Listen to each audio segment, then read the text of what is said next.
Good morning students. आज की मेरी वीडियो का टारगेट है आपके साथ एप्लीकेशन ऑफ इंटीग्रेशन को डिस्कस करना। लेकिन एप्लीकेशन ऑफ इंटीग्रेशन डिस्कस करने से पहले मुझे आपके साथ डिस्कस करनी है integration part, that means the basic integration जो हमने 12th में करी है। तो अगर इन केस आपको अच्छे से याद है इंटीग्रेशन का क्या मतलब था, उसका क्या साइन था, उसको हम कैसे करते थे, क्यों करते थे, अगर वो सब कुछ आपको याद है तो फिर ये वीडियो बिल्कुल भी आपके काम की नहीं, आप टोटली इसको स्किप कर सकते हो, क्योंकि हम सिर्फ इंटीग्रेशन का बेसिक डिस्कस करने वाले हैं इसमें। ठीक है, तो अगर मैं बात करूँ इंटीग्रेशन की तो वो वेरिएबल कुछ ऐसा दिखता है। देखो, इसको बोलते हैं हम इंटीग्रेशन का साइन। ठीक है, ये हमारा इंटीग्रैंड हो गया, जिसकी हम ये वेरिएबल जिसको हमें इंटीग्रेट करना है विद रिस्पेक्ट ऑफ एक्स और एफ ऑफ एक्स। अब यहाँ पे क्या है, इंटीग्रेशन ये जो हमने कैलकुलेट कर दिया प्लस कांस्टेंट ऑफ इंटीग्रेशन। सो आपको फर्स्ट ऑफ ऑल ये समझना पड़ेगा इंटीग्रेशन कुछ नहीं है, सिर्फ डिफ्रेंशिएशन का रिवर्स है। अगर कोई फंक्शन है जिसका हमने डिफ्रेंशिएशन किया है, अगर हम उसको इंटीग्रेट करेंगे तो हम प्रीवियस फंक्शन पे आ जाएंगे। एक्स क्यों करते हैं, क्योंकि हमें पता है कि किसी भी कांस्टेंट को जब हम डिफ्रेंशिएट करते तो जीरो आता था। तो कुछ भी हम अब हमें पता नहीं, जब हम उसको इंटीग्रेट करेंगे तो कांस्टेंट का हमेशा एक एरर रह जाता है, इसलिए हम उसको सी कर देते हैं। तो जो ये सी का फंक्शन है जब हम डेफिनेट इंटीग्रेशन करते हैं उसमें नहीं आता है, लेकिन जब हम इनडेफिनेट करते हैं तो हमेशा इंटीग्रेशन के साथ प्लस सी करते हैं। Means plus there can be anything as a constant possible. ठीक है, तो अगर हम इंटीग्रेशन की बात करते हैं तो बेसिकली दो तरीके के इंटीग्रेशन हम पढ़ते हैं। First is definite integration, second indefinite integration. ठीक है, so indefinite integration and definite integration. तो हम डिस्कस करेंगे इनडेफिनेट इंटीग्रेशन, क्योंकि एक बार इनडेफिनेट समझ आ गया तो डेफिनेट तो बहुत सिंपल है। ठीक है, तो डेफिनेट इंटीग्रेशन में कुछ तो हमारे बेसिक फॉर्मूलाज है, आप फॉर्मूलाज में भी देखोगे वो डिफ्रेंसिएशन का रिवर्स है। जैसे कि 1 का इंटीग्रेशन क्या है, एक्स प्लस कॉन्स्टेंट। तो अगर मैं इसको डिफ्रेंशिएट करूंगी तो ये 1 हो जाता, तो अब हम जब इसको इंटीग्रेट करेंगे तो 1 इज इक्वल टू क्या हो जाएगा, एक्स प्लस सी। उसी तरीके से ये फॉर्मूला है कॉन्स्टेंट के का इंटीग्रेशन के एक्स प्लस सी। एक्स का इंटीग्रेशन, अब इसकी पावर क्या है, हम ऐड कर देंगे। जैसे हम वहाँ पे माइनस कर रहे थे, हम यहाँ पे रिवर्स कर रहे हैं, तो हम इसकी पावर को ऐड कर देंगे। एक्स की power n+1 divided by n+1 plus c. ठीक है, सिंपल फॉर्मूलाज हैं इंटीग्रेशन के। मैं सिर्फ कोशिश कर रही हूँ आप लोगों को फटाफट रिवाइज कराने की। अगर मैं 1/x का इंटीग्रेशन करूंगी तो log ऑफ x प्लस सी। अब आपको मैं फिर से रिवाइज कराऊं तो log ऑफ x का डिफ्रेंसिएशन क्या होता है, 1/x। तो 1/x का इंटीग्रेशन क्या होगा, log ऑफ x। ठीक है, ax का इंटीग्रेशन क्या होगा, ax divided by log of a plus your constant. E की पावर के एक्स का इंटीग्रेशन क्या होगा, ई की पावर के x and then divided by your constant +1। तो ये सिंपल फार्मूलाज है, इनको यूज करके आप इंटीग्रेशन कैलकुलेट कर लेना, इसमें कोई प्रॉब्लम नहीं आनी चाहिए। अगर मैं मेथड्स ऑफ इंटीग्रेशन की बात करूँ तो हम सबसे पहले डिस्कस करते हैं methods of integration by substitution. So integration by substitution का जो मेथड है, इसमें हम बेसिकली क्या करते हैं, integrand can be reduce to the standard form by suitable substitution in terms of another variable in a very layman term। मैं आपको बताऊं यहाँ पे क्या होता है, हमारे दो वेरिएबल्स गिवन है, एक वेरिएबल दूसरे वेरिएबल का डिफरेंशिएशन होता है। तो अगर हम उसको सब्सटीट्यूट कर देंगे तो हमारे इन फॉर्मूलाज के फॉर्म में हमारा पूरा का पूरा फंक्शन आ जाता है और हम उसको इजीली इंटीग्रेट कर पाते हैं। अब इस चीज़ को हम समझेंगे with the help of a question. एक बार फंक्शन के हेल्प से देख लेते हैं। ये कह रहा है कि अगर एक फंक्शन g ऑफ x दिया है, उसका डिफरेंशिएशन भी हमको दिया हुआ है, तो हम u को अज्यूम कर लेंगे g ऑफ x और gx की जगह मैं u रख दूंगी और ये पूरा का पूरा उसके डिफरेंशिएशन से सब्स्टिट्यूट हो जाएगा। ठीक है, इसको एक क्वेश्चन के जरिए समझते हैं।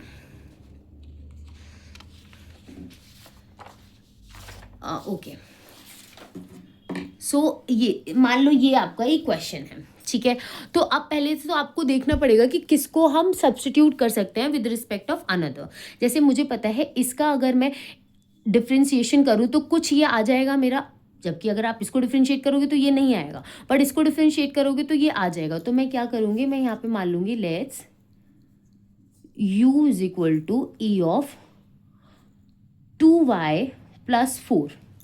ठीक है, अब इसको मैं बोथ साइड डिफ्रेंशिएट कर दूंगी विद रिस्पेक्ट ऑफ y।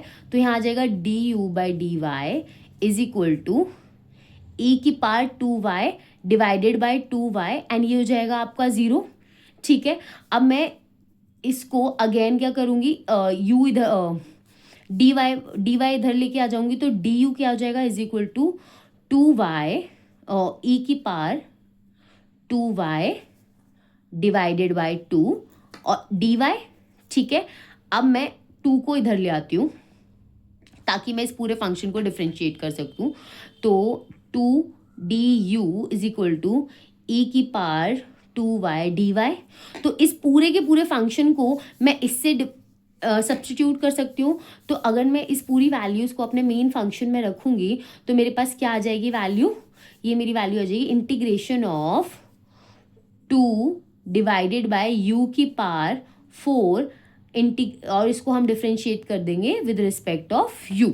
तो अब ये सिंपल फंक्शन हो गया। अब आप सिंपल अपना फॉर्मूला लगा सकते हो और इंटीग्रेट कर सकते हो। अब मैं कैसे इंटीग्रेट करूंगी, उसको ऊपर ले जाऊंगी और अपना x की पावर n वाला सिंपल फॉर्मूला लगा दूंगी। तो मैंने कैसे किया, u as it is u की पावर -4 + 1 -4 + 1 एंड प्लस c। तो इसको अगेन सिंप्लीफाई कर दूंगी मैं, u की पावर 2 u की power -3 divided by -3 plus c। तो हो जाएगा -2/3 u की पावर -3 एंड u को जो हमने अज्यूम किया था उसको हम फिर से सब्स्टिट्यूट कर देंगे। तो -2/3 u को लग दिया मैंने e की पावर 2y + 4 की पावर -3। तो इस पूरे के पूरे फंक्शन का आपका इंटीग्रेशन आ गया आपका ये। I hope this is clear to you. Okay, so again अब इसमें देखो, अगर ये वाला फंक्शन में देखूं तो in log x को हम in करके भी लिखते हैं, आप इसको log x भी लिख सकते थे। तो मुझे पता है अगर मैं log x का जो डिफ्रेंसिएशन होता है 1/x होता है, तो मैं यहाँ पे क्या करूँगी, let u is equal to log of x। अब मैं इसको डिफ्रेंशिएट कर दूंगी बोथ द साइड, du/dx क्या हो जाएगा 1/x d/dx, और सॉरी ये 1/x हो जाएगा। इस x को मैं उधर ले जाऊंगी तो du इज इक्वल टू हो जाएगा 1/x dx।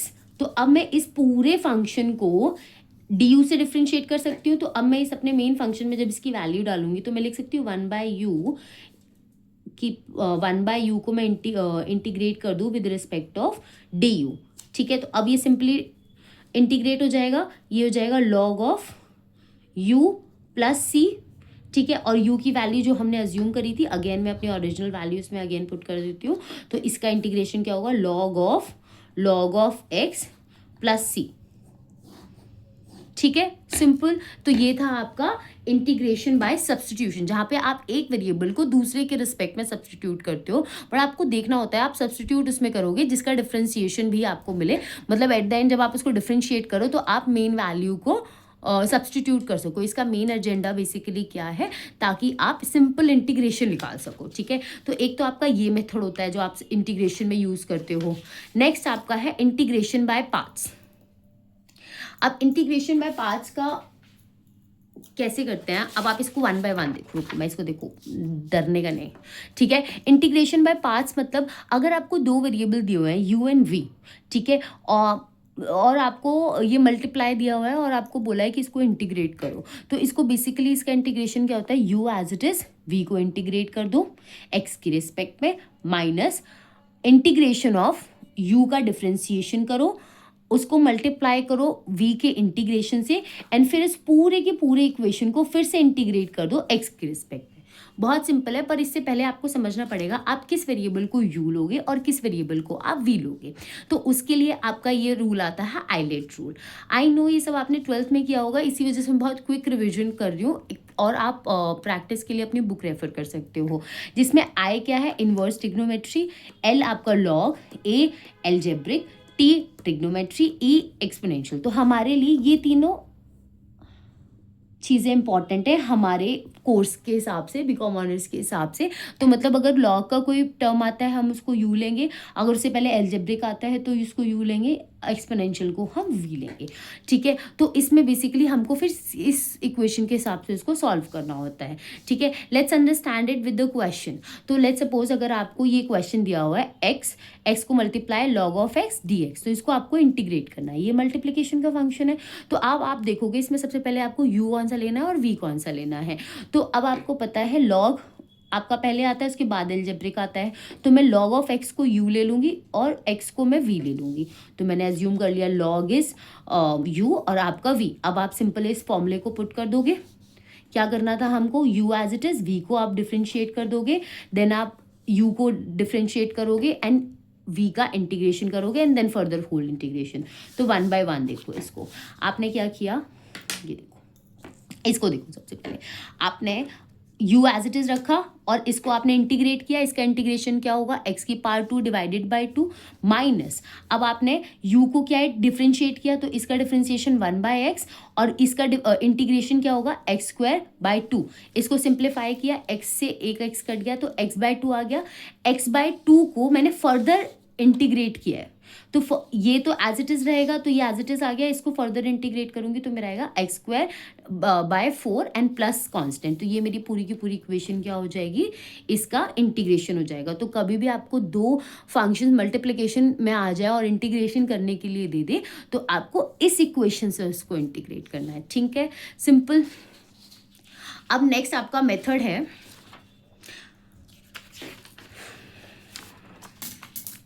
Integration by partial fraction. ठीक है, तो इसमें आपको बेसिकली अगर इक्वेशन आपको डिफरेंट फॉर्म्स में गिवन हो, रुको आप लोग डर जाओगे, आगे का मत देखो, एक एक करके बताती हूँ। इंटीग्रेशन बाय पार्शियल फ्रैक्शन में क्या होता है कि अगर कई बार आपको इक्वेशन थोड़ी कॉम्प्लिकेटेड दे रखी होती है तो वो बोलते हैं कि इसको फ्रैक्शन में करके उसको सॉल्व कर लो। इसका क्या मतलब है, मतलब अगर आपको इक्वेशन दे रखी है f of x, x plus a bracket x plus b का ब्रैकेट, तो आप इसको कन्वर्ट कर लो a by x plus a plus b by x plus b. ठीक है, इसी तरीके से अगर आपको फ्रैक्शन दे रखा है f of x, x plus a का क्यूब, तो आप इसको कर लो a x plus a plus b x plus b का square plus c x plus c का स्क्वायर और उस हिसाब से कैलकुलेट कर लो इंटीग्रेशन। सिमिलरली अगर आपको एफ ऑफ एक्स दे रखा है a की power x square plus b x plus b, इस तरीके से आपको क्वाड्रिक इक्वेशन दी हुई है, फिर आपको g of x plus b दिया हुआ है, तो आप इसको simply a x plus b a x square, ये एज इट इज़ ये वाला फंक्शन, और c को इस वाले फंक्शन से डिवाइड करके लिख लो। अब होता क्या है, इन सारे इक्वेशंस में हम इस तरीके से इनको कन्वर्ट कर देते हैं और a और b की वैल्यू निकाल देते हैं और फिर ओरिजिनल फंक्शन से a और b की वैल्यू निकाल के इस तरीके से उसको कन्वर्ट करके दिखा देते हैं, तो हमारा इंटीग्रेशन बहुत आसानी से निकल जाता है। ठीक है, ऑल्दो ये चीज़ जब आप प्रैक्टिस करोगे तो ज़्यादा अच्छे से होगा, बट फिर भी मैं आपको एक क्वेश्चन इसका करके दिखाती हूँ। ठीक है, जैसे कि अगर आपको क्वेश्चन दिया हुआ है 3 divided by x minus 1 x plus 1, इसको इंटीग्रेट करना है विद रिस्पेक्ट ऑफ x, तो मैं क्या करूँगी, मैंने सबसे पहले इसको कन्वर्ट कर लूँगी 3x minus 1 x plus 1 is equal to a divided by x minus 1 प्लस b divided by x plus 2। ठीक है, अब मैं इन दोनों का क्या करूँगी, इनको कॉमन ले लूँगी। मैंने कॉमन लिया तो x प्लस 2 a के साथ चला जाएगा, उससे मल्टीप्लाई हो जाएगा, x माइनस 1 b के साथ मल्टीप्लाई हो जाएगा, ये चीज़ें कॉमन हो जाएंगी तो ये कट हो जाएंगी। अब मेरी फाइनल इक्वेशन बनी ये 3 इज इक्वल टू a को मल्टीप्लाई करेंगे x प्लस 2 से प्लस b x माइनस 2 से। अब यहाँ से मुझे क्या करना है, मुझे एक तो a की वैल्यू निकालनी है और एक b की वैल्यू निकालनी है। तो a की वैल्यू निकालने के लिए जो b के साथ जो इक्वेशन है ना उसको इज इक्वल टू 2 पुट कर दो। हम ऐसा क्यों कर रहे हैं अभी देखेंगे। देखो पहले आप a की वैल्यू निकालो, तो अगर मुझे a की वैल्यू निकालनी है तो x माइनस 1 को मैं इज इक्वल टू 2 पुट कर दूँगी। तो जब मैंने x माइनस 1 को इज इक्वल टू 2 पुट किया तो मेरी x की वैल्यू कितनी आ गई 1। तो एक बार इस पूरी इक्वेशन में x की वैल्यू 1 करके पुट करो और a की वैल्यू निकाल लो। देखो जैसे मैंने इसमें x की वैल्यू 1 पुट करी तो 1 प्लस 2 1 माइनस 2, तो ये 0 हो गया और x की वैल्यू 1 आ गई। सिमिलरली जब मैं b की वैल्यू निकाल रही हूँ तो b की वैल्यू मैं कैसे निकालूंगी, इस वाले को इक्वेशन को माइनस 0 पुट करूंगी। जब इस वाले इक्वेशन को 0 पुट करूंगी ये 0 होगा। ठीक है, 0 पुट करूंगी तो x is equal to minus 2 हो गया। अगेन मैं इस इक्वेशन में क्या करूंगी, माइनस 2 की वैल्यू लिखूंगी। सॉरी, ठीक है, तो जब मैं इस इक्वेशन में माइनस 2 की वैल्यू लिखूंगी तो ये हो जाएगा माइनस 2 प्लस 2 माइनस 2 माइनस 2, तो ये हो जाएगा b ये तो हो जाएगा 0 और b -3 इज इक्वल टू 3, तो b की वैल्यू आ जाएगी -1। तो अब मैं क्या करूँगी, मेरी जो ओरिजिनल इक्वेशन थी ये, इसको मैं कन्वर्ट कर दूंगी b की वैल्यू 1 डिवाइडेड बाय 1 -1 और 1 प्लस a की वैल्यू 1 डिवाइडेड बाय 1 -1 प्लस b की वैल्यू 1 माइनस डिवाइडेड बाय 1 + 2, और अब इसको इंटीग्रेट कर दूंगी x के रिस्पेक्ट में, तो वो ज़्यादा इजी हो जाएगा। इसको इंटीग्रेशन करना मुश्किल था, तो हमने क्या किया, उसको फ्रैक्शन में डिवाइड कर लिया। ठीक है, तो अब मैं सिंपल इसका इंटीग्रेशन क्या हो जाएगा, log ऑफ x - 1, इसका इंटीग्रेशन हो जाएगा log ऑफ x + 2, और क्योंकि ये माइनस में है तो जब आप log कॉमन लोगे तो मैं इसको लिख सकती हूँ log of x - 1 divided by log of x + 2 plus constant तो आपका आएगा ही। तो सिंपल इन क्वेश्चंस को करने का ये तरीका होता है। ठीक है, अब नेक्स्ट टॉपिक और the last topic of integration है, वो है आपका डेफिनेट इंटीग्रेशन। डेफिनेट इंटीग्रेशन बहुत सिंपल है, जैसे कि आप मान लो ये आपकी इक्वेशन है, ठीक है, ये आपकी एक लीनियर इक्वेशन है और इसका आपको इंटीग्रेशन निकालना है। तो आप मान लो ये आपका पॉइंट A और ये आपका पॉइंट B, और हमें बोला इस पार्ट का इंटीग्रेशन निकालो। तो आप क्या करोगे, upper limit minus lower limit. तो इसका इंटीग्रेशन निकालते हैं हम कुछ ऐसा, a बाय b। ठीक है, तो a को बोलते हैं मेरा लोअर लिमिट, b को बोलते हैं हम अपर लिमिट, और इसका जब आप इंटीग्रेशन कर दोगे इसका, तो इसमें पहले आप b की वैल्यू रखोगे माइनस a की वैल्यू रखोगे, तो इंटीग्रेशन आ जाएगा आपका। ठीक है, तो अब कैसे करते हैं, जैसे आपका लेट्स सपोज ये क्वेश्चन है 2x - 1, इसको हमें इंटीग्रेट करना है। इसका इंटीग्रेशन क्या होगा, इसकी पावर 2, तो 2x डिवाइडेड बाय 2, 2 से 2 कट जाएगा, x का आपका इंटीग्रेशन हो जाएगा x। तो आपकी इक्वेशन बची x² - x, और हमें डेफिनेट इंटीग्रेशन में वैल्यू निकालनी है 2 से 5 की। तो मैं पहले 2 की वैल्यू पुट करूँगी, तो x की जगह 2 की वैल्यू पुट करी तो 5, पहले हम b की वैल्यू पहले हम b वैल्यू पुट करेंगे, तो 5 - -5, और फिर हम a वैल्यू पुट करेंगे और उसको माइनस कर देंगे। तो जब इस पूरी इक्वेशन को सॉल्व करोगे तो आपका इंटीग्रेशन आ जाएगा 18। तो आई होप आपका जो बेसिक इंटीग्रेशन है वो आपका क्लियर हो गया हो। नेक्स्ट मैं आपके लिए प्रॉपर इंटीग्रेशन के जो भी आपके इंपॉर्टेंट टॉपिक्स हैं, जो आपके एग्जाम पॉइंट ऑफ व्यू से मोस्ट इंपॉर्टेंट टॉपिक्स हैं, उनको करा के मैं आपके साथ जल्दी आपके साथ एक वीडियो शेयर करूँगी। Thank you so much student.